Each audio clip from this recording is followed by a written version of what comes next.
הלכתי בבני ברק, אנשים נופפו לי לשלום, ורק אמרו, וואלה מברוק. תוגן דוד, הצירו!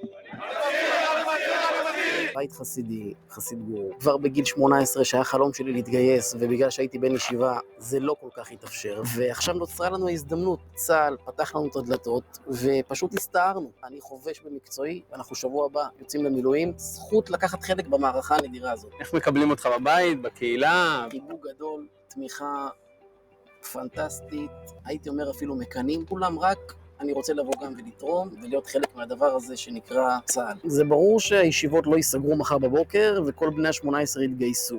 אבל זה גם ברור מאי פעם שאם הצבא ידע להכיל את החרדים, יהיה הענות לא רק בעיתות מלחמה, גם בשגרה ובשוטף, כי המון המון המון חרדים הם ציונים. וחלק מהציונות זה לשרת בצבא. התנגשות בין הצבא למגזר החרדי לדעתי